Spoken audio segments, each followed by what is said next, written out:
नमस्कार। Vision IAS के news today के इस अंक में आप सभी का स्वागत है। इस अंक में हम आपके लिए लेकर आए हैं यूपीएससी परीक्षा की दृष्टि से महत्वपूर्ण कुछ अहम खबरें और इस अंक के साथ मैं हूं दिव्या तोमर।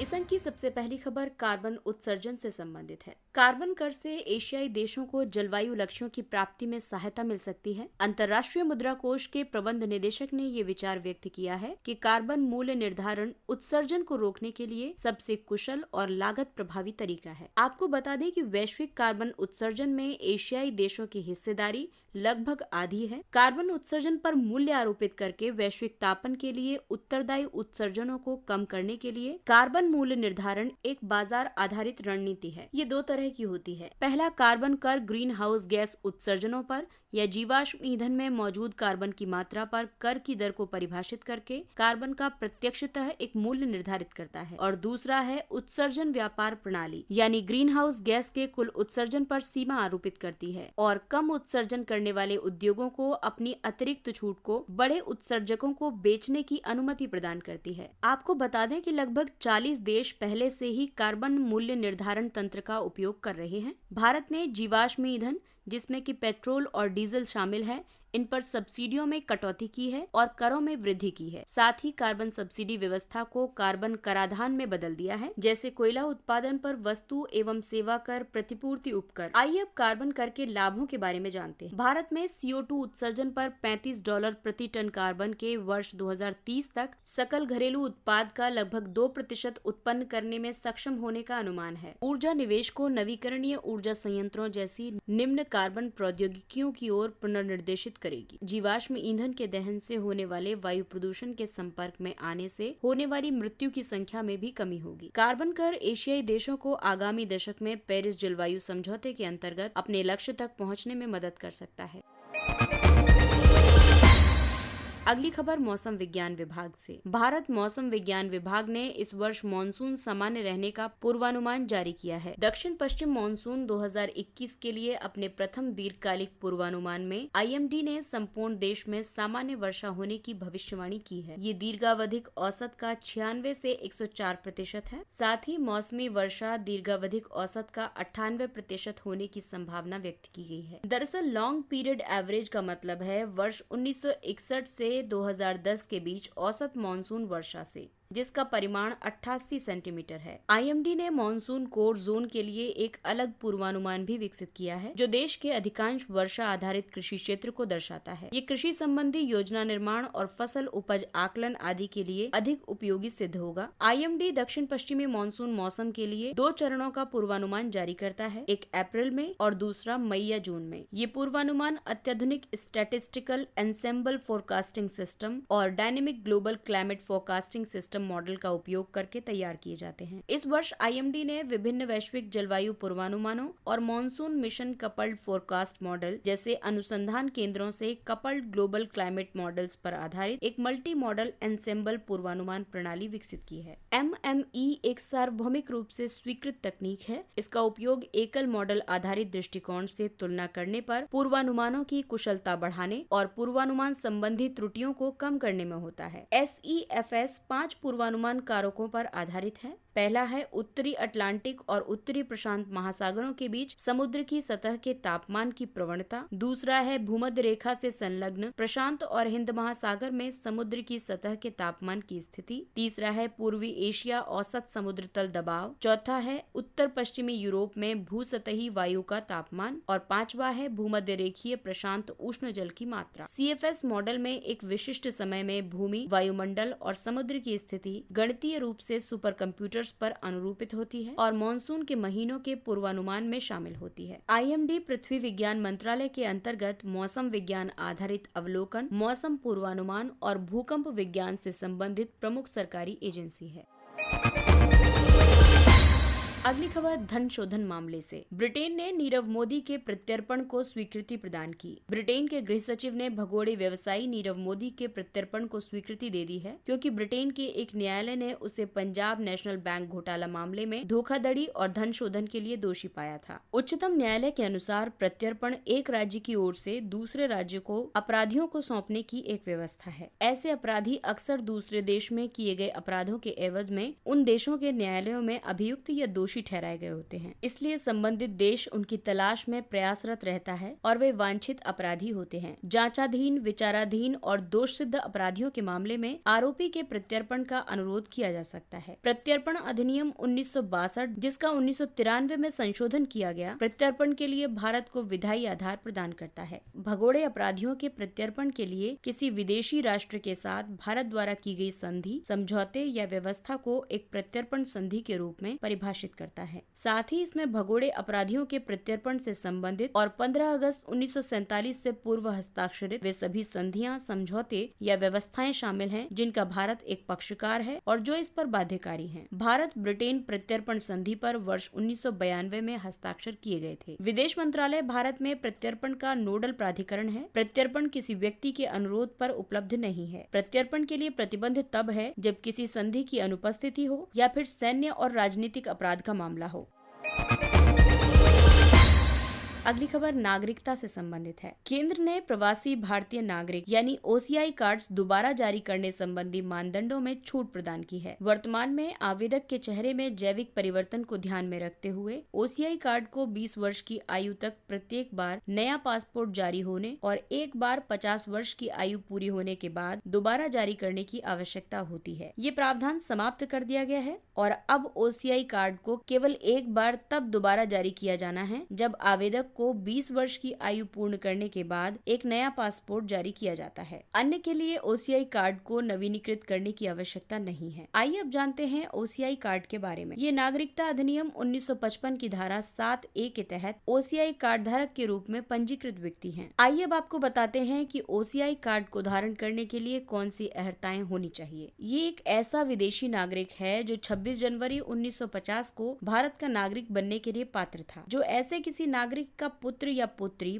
पौत्र या पौत्री या प्रपौत्र हैं, या कुछ शर्तों के अधीन भारत के नागरिक की विदेशी मूल की पत्नी, पति या फिर विदेशी भारतीय नागरिक कार्ड धारक का विदेशी मूल की पत्नी या पति आदि हो। केंद्र सरकार द्वारा अधिसूचित पाकिस्तान, बांग्लादेश या अन्य देश के नागरिक इसके लिए अर्ह नहीं हैं। आइए अब आपको बताते हैं कि OCI कार्ड धारण करने के क्या लाभ हैं। कार्ड धारक किसी भी उद्देश्य के लिए भारत आने के लिए बहु प्रवेश वाला आजीवन वीजा प्राप्त कर सकता है। भारत में कितनी भी अवधि तक रह सकता है, इसके लिए उसे पंजीकरण से छूट प्रदान की गई है। अनिवासी भारतीयों के साथ समानता है। आइए अब जानते हैं कि अनिवासी भारतीयों यानी NRIs के साथ इनकी क्या समानताएं हैं। वित्तीय, आर्थिक और शैक्षिक क्षेत्र में उपलब्ध प्रत्येक सुविधा में समानता, लेकिन कृषि और बागान परिसंपत्तियों के अधिग्रहण के मामले में OCIs को NRIs की तुलना में समानता प्राप्त नहीं है। भारतीय बच्चों को गोद लेने की अंतर्देशीय सुविधा, संबंधित कानूनों के दायरे का पालन करते हुए व्यवसाय करने की सुविधा जैसे चिकित्सक, दंत चिकित्सक, नर्स, फार्मासिस्ट, अधिवक्ता, चार्टर्ड अकाउंटेंट जैसे पेशों को OCIs अपना सकते हैं। All India pre medical test या अन्य परीक्षाओं में अर्हता प्राप्त करने के लिए भाग ले सकते हैं। देश में किसी भी राष्ट्रीय उद्यान, वन्यजीव अभयारण्य, राष्ट्रीय स्मारक, ऐतिहासिक स्थल और संग्रहालय के दर्शन के क्रम में घरेलू यात्रा और प्रवेश शुल्क एवं विमान शुल्क को लेकर भारतीय नागरिकों के समान सुविधाएं प्राप्त करने के पात्र हैं। हालांकि OCI कार्ड धारकों पर कुछ प्रतिबंध भी लागू हैं, जैसे वे भारत में किसी भी विदेशी राजनयिक मिशन, विदेशी सरकारी संगठनों में अनुसंधान कार्य, इंटर्नशिप या रोजगार करने के लिए विशेष अनुमति की आवश्यकता होती है। पूर्व अनुमति के बिना मिशनरी, पर्वतारोहण, पत्रकारिता और तबलीग गतिविधियों को निष्पादित करने का अधिकार नहीं है। किसी भी संरक्षित क्षेत्र, प्रतिबंधित क्षेत्र के अंतर्गत शामिल क्षेत्रों के भ्रमण के लिए संरक्षित क्षेत्र, प्रतिबंधित क्षेत्र परमिट की आवश्यकता होती है। OCI को भारत में मतदान का अधिकार प्राप्त नहीं है। साथ ही ये संवैधानिक पद धारण नहीं कर सकते हैं। संघ या राज्यों के मामलों के संबंध में सार्वजनिक सेवाओं और पदों पर नियुक्ति का अधिकार प्राप्त नहीं है। अगली खबर जीनोम अनुक्रमण के अध्ययन से संबंधित है। वैज्ञानिक आनुवांशिक रहस्य उद्घाटन के लिए 1 मिलियन मानव जीनोम का अनुक्रमण कर रहे हैं और बिग डेटा का प्रयोग कर रहे हैं। संयुक्त राज्य अमेरिका के नेशनल इंस्टीट्यूट ऑफ हेल्थ ने ऑल ऑफ अस नामक एक कार्यक्रम आरंभ किया है। इसका उद्देश्य 10 वर्षों की अवधि में अमेरिका में 1 मिलियन से अधिक लोगों के सर्वेक्षणों और धारण किए जाने वाले डिजिटल उपकरणों के आधार पर आनुवांशिक जानकारी, चिकित्सा रिकॉर्ड और स्वास्थ्य संबंधी आदतों की जानकारी एकत्र करना है। इससे मानवता की सभी प्रकार की विविधता में इसे समझने में सहायता प्राप्त होगी। साथ ही स्वास्थ्य संबंधी असमानताओं या विषमताओं के अध्ययन को सुविधाजनक बनाने के लिए कम प्रतिनिधित्व किए गए अल्पसंख्यक समूहों से डेटा एकत्र किए जाएंगे। इससे पहले ह्यूमन जीनोम प्रोजेक्ट वर्ष 2003 में संपन्न हुआ था। ये मानव जीनोम अनुक्रमण का प्रथम अंतर्राष्ट्रीय प्रयास था। इसने वैज्ञानिकों को लगभग 3 बिलियन युग्मित डीएनए क्षारों का अध्ययन करने के लिए सक्षम किया, जो जैविक रूप से एक मानव को परिभाषित करते हैं। हालांकि इसमें विविधता शामिल नहीं थी, क्योंकि सर्वेक्षण में शामिल घटकों की संख्या बेहद कम थी। जीनोम अनुक्रमण का मतलब है किसी व्यक्ति में डीएनए के भीतर न्यूक्लियोटाइड या क्षार युग्मों के सटीक क्रम को समझना। एक जीनोम एक जीव के डीएनए का संपूर्ण समुच्चय होता है। इसमें सभी गुणसूत्र शामिल होते हैं, जिसमें डीएनए और जीन शामिल होते हैं। जीनोम अनुक्रमण के लाभों की बात करें तो ये विभिन्न जीनों के कार्यों को समझने और आनुवंशिक उत्परिवर्तनों की पहचान करने में सहायक होता है। इसके अलावा ये पता लगाता है कि उत्परिवर्तन जीन के कार्यों को कैसे प्रभावित करता है और आनुवंशिक रोगों के महामारी विज्ञान को समझने में भी सहायता करता है। भारत में जीनोम अनुक्रमण। आइए अब जानते हैं कि भारत में जीनोम अनुक्रमण के संबंध में क्या क्या उपाय किए गए। इंडिजेन कार्यक्रम। इसका उद्देश्य भारत में विविध निर्जातीय समूहों का प्रतिनिधित्व करने वाले 1000 भारतीय व्यक्तियों का संपूर्ण जीनोम अनुक्रमण करना है। ये भारत की वैज्ञानिक और औद्योगिक अनुसंधान परिषद CSIR द्वारा वित्त पोषित है। Genome India project. ये भारत की महत्वाकांक्षी जीन मैपिंग परियोजना है। ये प्रथम चरण में संपूर्ण भारत से 10,000 सैंपल एकत्र करने के बाद एक प्रतिनिधि भारतीय जीनोम की स्थापना के लिए एक ग्रिड के निर्माण की अपेक्षा करता है।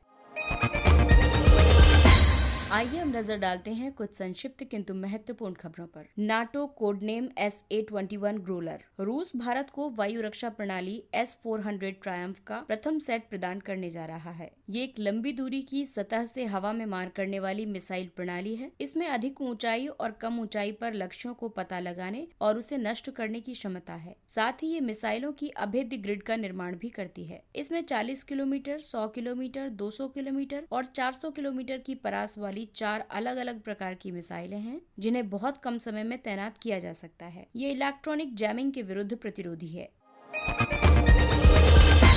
पर्यटन मंत्रालय ने ऑनलाइन ट्रैवल कंपनियों के साथ समझौता ज्ञापन पर हस्ताक्षर किए। इसका प्राथमिक उद्देश्य उन आवास इकाइयों को व्यापक दृश्यता प्रदान करना है जो आतिथ्य उद्योग के लिए मूल्यांकन, जागरूकता और प्रशिक्षण के लिए प्रणाली साथी पर स्वयं को प्रमाणित करवा चुकी हैं। साथी यानी system for assessment, awareness and training for the hospitality industry. साथी को कोविड महामारी से उत्पन्न होने वाले जोखिमों के बीच सुरक्षित रूप से होटल उद्योग का संचालन करने और उन्हें जोखिमों को कम करने के लिए तैयार करने में सहायता प्रदान करने के लिए पर्यटन मंत्रालय और भारतीय गुणवत्ता परिषद भारत द्वारा आरंभ किया गया था। ये इकाइयों को निधि यानी राष्ट्रीय आतिथ्य उद्योग एकीकृत डेटाबेस यानी national integrated database of hospitality industry पर पंजीकृत होने के लिए प्रोत्साहित करता है। निधि व्यवसायों को सशक्त करने के लिए प्रौद्योगिकी का उपयोग करने के लिए आत्मनिर्भर भारत की दिशा में एक पहल है। आपातकालीन क्रेडिट लाइन गारंटी योजना। वित्त मंत्रालय ने उन स्वास्थ्य सेवा से संबद्ध और दबावग्रस्त क्षेत्र की कंपनियों के लिए सरकार द्वारा गारंटी प्राप्त क्रेडिट ऋण सुविधा के दायरे में वृद्धि की है, जिनका 60 दिनों का ऋण बकाया है। ECLGS यानी emergency credit line guarantee scheme पात्र MSME के लिए 3 लाख करोड़ रुपए तक की गारंटीकृत आपातकालीन ऋण सुविधा पर सदस्य ऋण प्रदाता संस्थानों को national credit guarantee trustee company के माध्यम से 100% गारंटीकृत कवरेज प्रदान करती है। सभी अनुसूचित वाणिज्यिक बैंक मेंबर लैंडिंग इंस्टीट्यूशंस की अहर्ता रखते हैं।